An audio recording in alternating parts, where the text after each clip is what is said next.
Pemirsa, kita awali informasi pertama. Sesosok jenazah wanita tanpa kepala dalam karung ditemukan di Tanggul Dermaga Pelabuhan Muara Baru, Penjaringan, Jakarta Utara. Polisi telah memeriksa 2 saksi dan memeriksa sejumlah alat bukti seperti karung, pakaian, dan selimut yang digunakan untuk membungkus korban.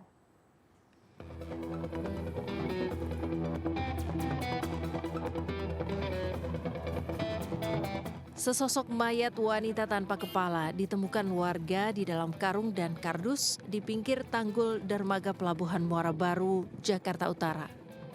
Polisi langsung melakukan olah tempat kejadian perkara dan mengidentifikasi mayat tanpa identitas tersebut. Polisi juga masih mencari bagian tubuh jenazah yang belum ditemukan. Kondisinya ditemukan itu di dalam karung, ditutup oleh kardus. Kondisinya dengan ada tanpa kepala. Yang pertama kali menemukan siapa Pak Kapolres? Ada warga ya. Pak, itu kepalanya berarti hilang atau ada di situ juga? Saat ini kami sedang melakukan pencarian. Kami juga akan menurunkan tim dari K9 untuk melakukan penyisiran di sekitar TKP. Jenazah korban dievakuasi ke Rumah Sakit Polri Kramat Jati untuk diotopsi guna kepentingan penyelidikan. Kasus penemuan jenazah wanita tanpa kepala di dalam karung ini ditangani oleh Mapolres Pelabuhan Tanjung Priok, Jakarta Utara. Dari Jakarta, Sofian Firdaus, iNews melaporkan. Pemirsa, Polres Metro Tangerang Kota dan Polsek Ciledug menangkap pelaku ganjal ATM yang beraksi di kawasan Jalan Gotong Royong, Ciledug, Kota Tangerang. Saat hendak ditangkap, pelaku sempat melukai seorang anggota polisi dengan pisau sebelum akhirnya dihajar massa.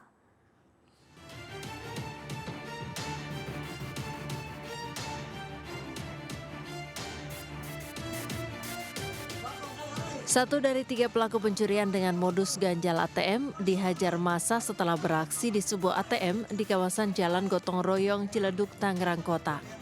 Peristiwa ini berawal pada saat seorang anggota polisi bernama Ibtu Gunawan hendak berangkat dari rumahnya ke tempat berdinas di Polsek Pondok Aren. Dalam perjalanan, Ibtu Gunawan melihat sebuah sepeda motor yang mengenakan plat nomor palsu dengan gerak-gerik mencurigakan. Ditambah lagi mendapatkan informasi bahwa di ATM tersebut sering terjadi pencurian dengan modus ganjal ATM. Pada saat para pelaku hendak melancarkan aksinya terhadap seorang wanita, Ibtu Gunawan pun langsung mendatangi ATM tersebut. Satu dari 3 pelaku langsung menyerang Ibtu Gunawan dengan pisau hingga Ibtu Gunawan terluka di bagian tangan. Melihat Ibtu Gunawan diserang, masyarakat berkumpul di lokasi dan menghajar satu pelaku hingga babak belur, sedangkan 2 pelaku lain melarikan diri. 3 orang laki-laki yang melakukan gerak-gerik yang mencurigakan. Setelah didatangi Pak Gunawan, akhirnya seorang laki-laki melakukan penyerangan kepada Pak Gunawan yang akhirnya menyebabkan Pak Gunawan luka di tangannya. Hingga kini polisi masih mengejar 2 pelaku yang melarikan diri, sedangkan 1 pelaku yang tertangkap telah ditahan di Mapolsek Ciledug. Dari Jakarta, Helmi Sajangbati, iNews melaporkan. Pemirsa, Polda Metro Jaya mengungkap fakta baru terkait kasus penyekapan yang dilakukan oleh seorang pria terhadap seorang anak di pos polisi Pejaten, Jakarta Selatan, Senin lalu.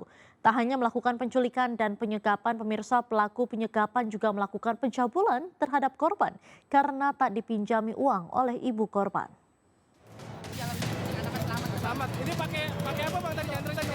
Pakai pisau. Makasih sama aparat polisi, TNI, semuanya yang udah turun. Aksi penculikan dilakukan pelaku pada Minggu malam. Penculikan dilatar belakangi pelaku tidak dipinjami uang oleh ibu korban. Pelaku kemudian merencanakan penculikan dan penyekapan dengan membawa kabur korban menggunakan sepeda motor milik tetangganya. Tidak hanya menculik dan menyekap, pelaku juga diketahui mencabuli korban yang berusia 4 tahun. Saat menculik dan menyekap korban, pelaku diketahui dalam pengaruh narkoba dan sempat meminta uang tebusan untuk membebaskan korban. Jadi kalau tidak diberikan uang, anaknya akan saya cederai ataupun saya lukai. Itu modus operandi yang dilakukan oleh IJ terhadap korban Z PKU berumur 5 tahun ini. Hingga kini petugas masih terus memeriksa pelaku. Dari Jakarta, Rizky Falufi, iNews melaporkan. Pemirsa, tim Jatan Ras Polresta Yogyakarta meringkus 7 orang pelaku penganiayaan dan penusukan terhadap 2 orang santri Pondok Pesantren Krapyak. Motif pengeroyokan adalah balas dendam, akan tetapi para pelaku salah sasaran karena terpengaruh minuman keras.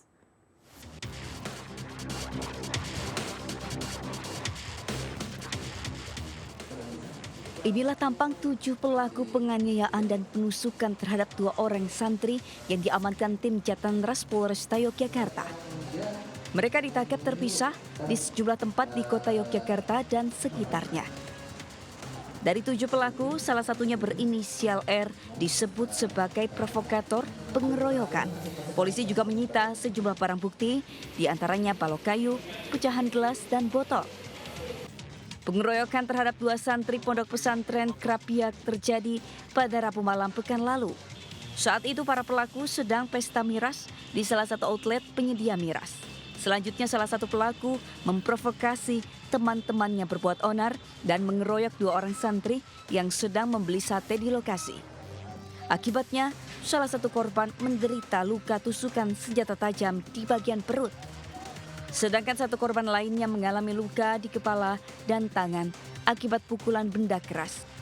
Korban selesai memakan sate, tiba-tiba ada suara seperti gelas atau botol pecah yang dilempar di jalan. Selanjutnya korban dikeroyok oleh sekelompok orang yang tidak dikenal menggunakan alat berupa benda tumpul, berupa balok kayu, helm.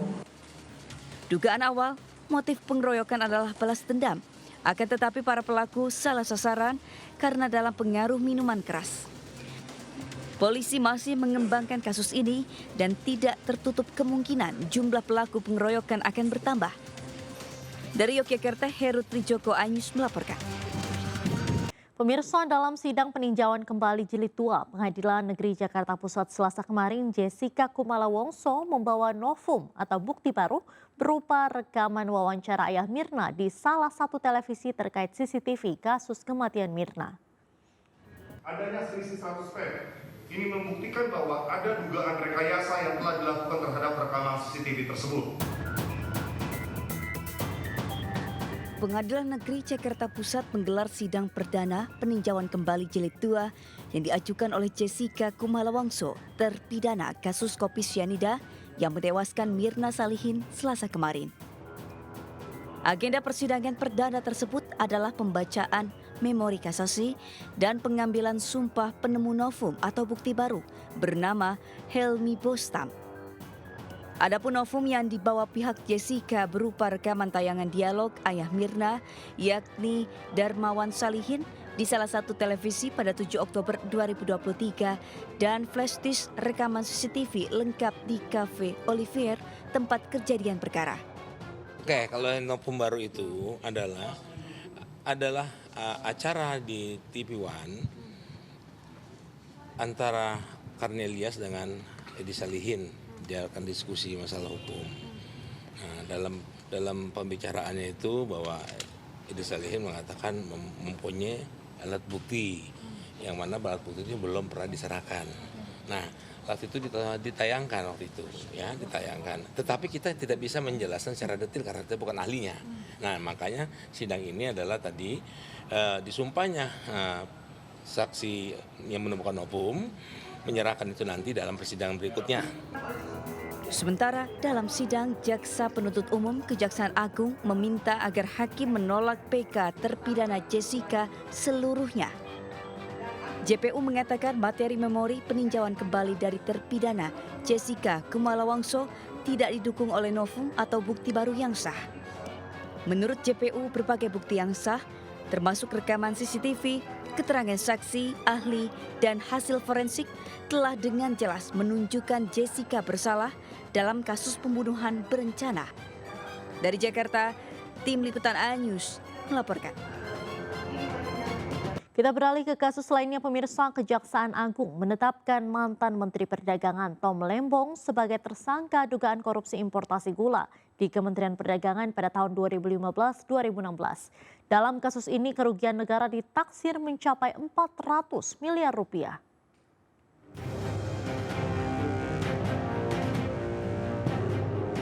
Penetapan Thomas Trikasih Lembong atau Tom Lembong sebagai tersangka disampaikan Direktur Penyidikan Jaksa Agung Muda Tindak Pidana Khusus Abdul Qodar dalam jumpa pers di Jakarta Selasa malam. Tom Lembong menjadi tersangka kasus dugaan korupsi importasi gula setelah Kejaksaan Agung menduga terjadi penyalahgunaan wewenang di Kementerian Perdagangan dalam rangka memenuhi stok gula nasional. Selain itu, Kementerian Perdagangan juga diduga memberi izin impor melebihi batas kuota maksimal yang dibutuhkan pemerintah. Kemendag diduga pula menerbitkan persetujuan impor gula kristal mentah kepada pihak-pihak yang tidak berwenang yang seharusnya hanya dilakukan BUMN. Selain Tom Lembong, Kejaksaan Agung juga menetapkan DS, Direktur Pengembangan Bisnis Perusahaan Perdagangan Indonesia. Adapun kedua tersangka tersebut adalah 1. TTL selaku Menteri Perdagangan periode 2015 sampai dengan 2016. Tom Lembong menjabat sebagai Menteri Perdagangan sejak 12 Agustus 2015 hingga 27 Juli 2016. Setelah penetapan tersangka terhadap Tom Lembong, langsung dilakukan penahanan. Tim Liputan iNews melaporkan. Kericuhan terjadi pada saat debat perdana pemilihan kepala daerah Sulawesi Selatan yang berlangsung di salah satu hotel di Kota Makassar, Sulawesi Selatan. Diduga kericuhan terjadi karena salah satu pasangan calon dilempari kubu lawan.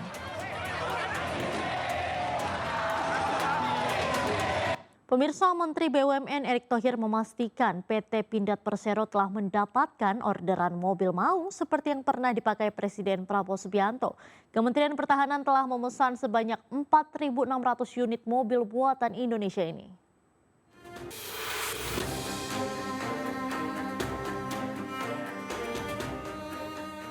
Kementerian BUMN menyatakan dukungannya terhadap pemerintah yang telah memesan mobil maung hasil produksi PT Pindad Persero dengan alasan dapat meningkatkan penggunaan produksi dalam negeri.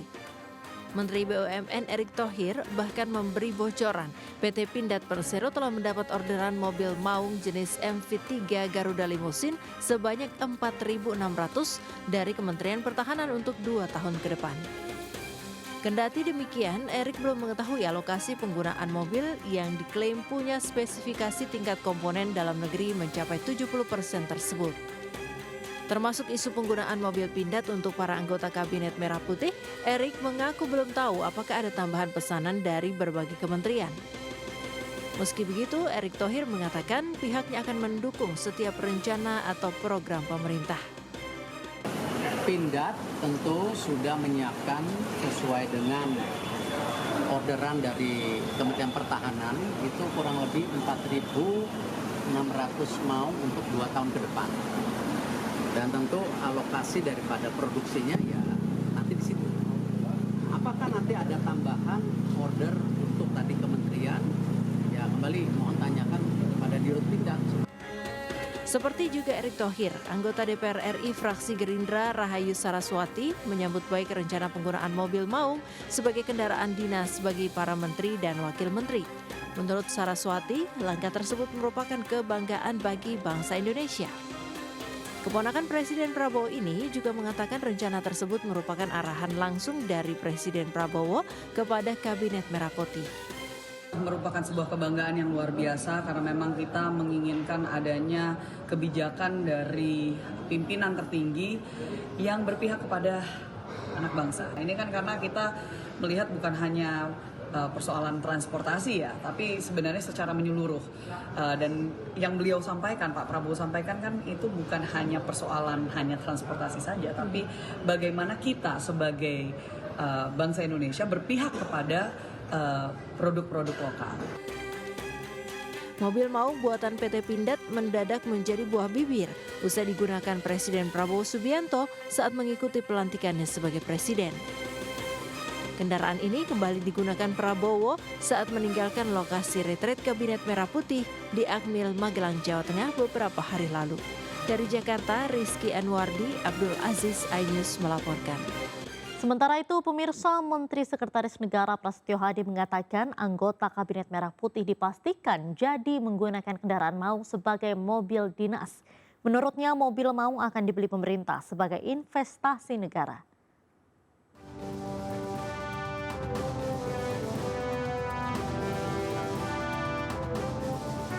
Menurut Mensesnek Prasetyo Hadi, semangat yang ingin digelorakan Presiden Prabowo Subianto adalah Indonesia harus memiliki mobil sendiri.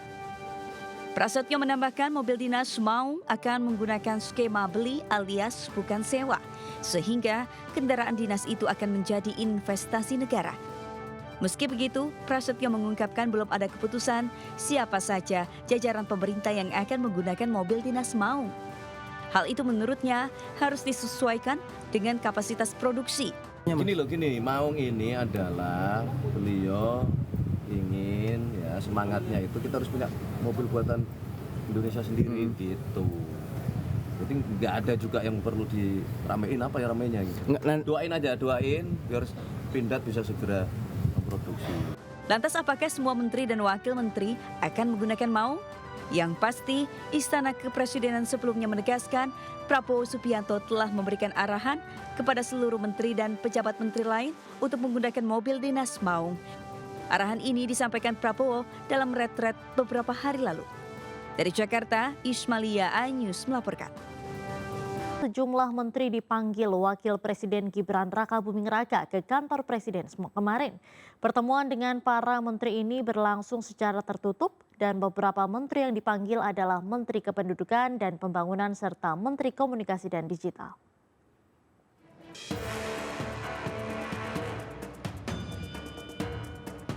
Usai mengikuti pertemuan dengan Wapres Gibran Rakabuming Raka, Menteri Kependudukan dan Pembangunan Keluarga yang juga Kepala BKKBN Wi Haji mengatakan, berdasarkan Perpres tentang percepatan penurunan stunting, pihaknya harus memberikan laporan tentang TPPS kepada Wakil Presiden. Wi Haji menyebut sebagai Ketua Pengarah TPPS, Wapres Gibran memberikan sejumlah arahan tentang penanganan stunting, namun ia tidak merinci apa saja arahan yang dimaksudnya itu.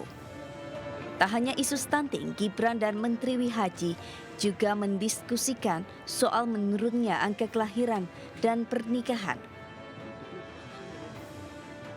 Selain Menteri Wi Haji, Gibran juga memanggil Menteri Komunikasi dan Digital Mutia Hafid ke kantor Wapres kemarin. Namun Mutia enggan menjelaskan secara terperinci apa saja yang menjadi pembahasannya dengan Gibran. Mutia hanya menyebut pertemuan dengan Wapres membahas soal Kementerian Komdiji. Diketahui pertemuan Wapres Gibran dengan para menterinya di kantor Wapres kemarin memang berlangsung tertutup. Dalam pertemuan tersebut hadir pula Menteri Perencanaan Pembangunan atau Kepala Bappenas Rahmat Pambudi serta Wakil Menteri Kependudukan dan Pembangunan Keluarga Isyana Bagus Oka. Dari Jakarta, Jen Cahyani, Tri Julianti Anyus melaporkan.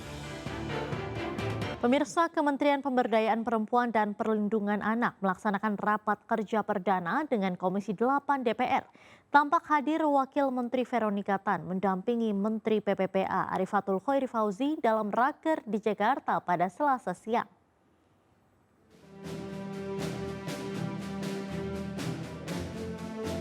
Komisi 8 DPR menggelar rapat perdana bersama Kementerian Pemberdayaan Perempuan dan Perlindungan Anak di Komplek Parlemen Senayan, Jakarta. Tampak hadir Menteri PPA Arifatul Khoiri Fauzi yang didampingi Wamen PPA Veronika Tan. Adapun rapat kerja perdana ini membahas tentang program kerja dan anggaran Kementerian PPA tahun 2025. Kehadiran Veronika Tan jelas saja menarik perhatian lantaran inilah kali pertama Veronika Tan tampil di hadapan publik setelah dilantik sebagai Wakil Menteri pada pekan lalu.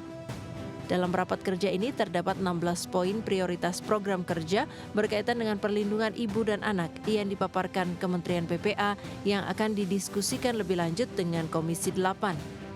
Meski merupakan pengalaman baru sebagai pejabat negara, akan tetapi Veronika Tan sudah cukup fasih menjawab pertanyaan dari wartawan. Harus sebelum kita memberikan ini ya memang kita harus kumpulkan data dulu ya Bu ya. Iya. Maksudnya kita akan belajar banyak apa yang menjadi masalah perempuan dan anak, terutama ibu dan anak ya. Kita akan coba menggali sehingga kita tidak memberikan statement-statement yang salah, tapi kita kumpulkan dulu, mendengar dulu apa itu baru nanti kalau udah ada gongnya bersama dengan ibu kita berjuang bersama untuk perempuan. Sosok Veronica Tan menarik perhatian publik setelah secara mengejutkan datang ke Kertanegara saat Presiden Prabowo Subianto memanggil para calon menteri. Padahal nama perempuan 46 tahun itu sebelumnya tidak santer disebut-sebut bakal masuk dalam kabinet. Dari Jakarta, Amrina Rida, Muhammad Khairuddin, iNews melaporkan. Pemirsa, Menteri Ketenagakerjaan Yasirli mengatakan bahwa pemerintah masih menunggu perhitungan ekonomi dan inflasi untuk membahas perhitungan UMP 2025. Sementara itu, penyidik Kejaksaan Agung kembali mendatangi rumah Zaraf Richard untuk mencari tambahan barang bukti terkait penyuapan 3 hakim Pengadilan Negeri Surabaya.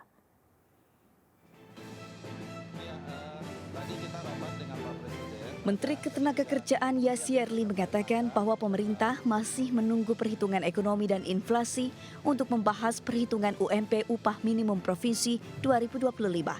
Menurutnya pada minggu pertama November, angka perhitungan tersebut akan keluar. Kemenaker juga akan berkoordinasi dengan Dewan Pengupahan Nasional dan seluruh kepala daerah di Indonesia. Setelah dinyatakan pilot, Menteri Perindustrian Agus Gumiwang Kertasasmita menegaskan pabrik Sritex hingga kini masih beroperasi. Agus Gumiwang memastikan pemerintah sudah membahas rencana penyelamatan raksasa tekstil Sritex. Sritex juga tengah mengajukan kasasi atas putusan tersebut.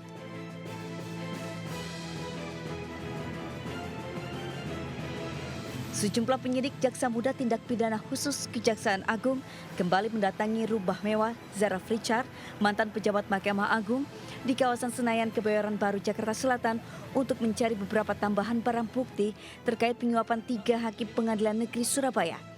Zaraf ditetapkan tersangka dalam kasus suap perkara kasasi Ronald Tanur. Sebelumnya penyidik berhasil menyita uang tunai dengan total kurang lebih 1 triliun rupiah dalam berbagai pecahan mata uang.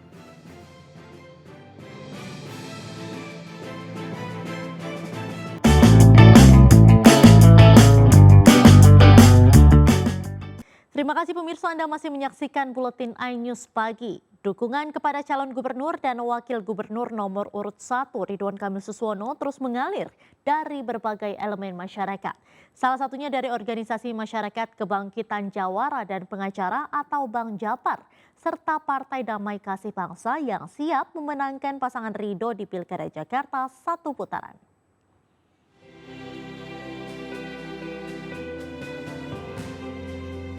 Cagup dan Cawagup Jakarta nomor urut 1 Ridwan Kamil Suswono menghadiri deklarasi dukungan dari organisasi masyarakat Bang Japar di Gedung Nyi Ageng Serang, Setiabudi, Jakarta.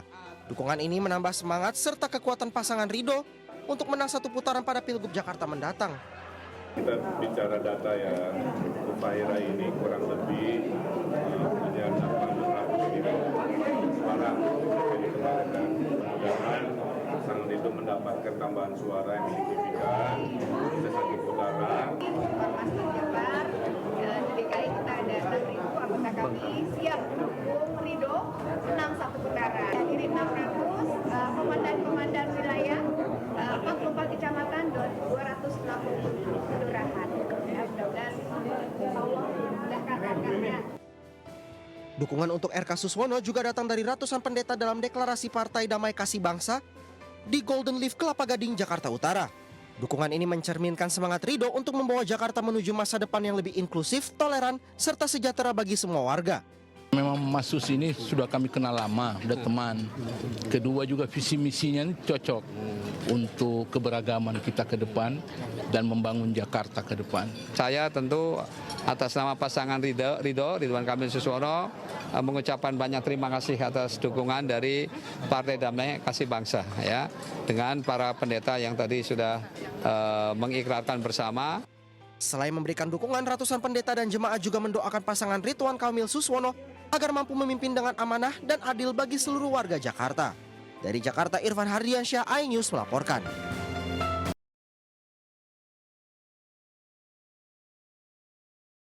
Pemirsa, calon wakil gubernur Jakarta nomor urut 3 Rano Karno atau Sidul menghadiri senam Jakarta Menyala di Cilandak, Jakarta Selatan. Pada kesempatan ini Dul mengaku berencana menerapkan Car Free Day 2 kali dalam seminggu di wilayah lain di Jakarta.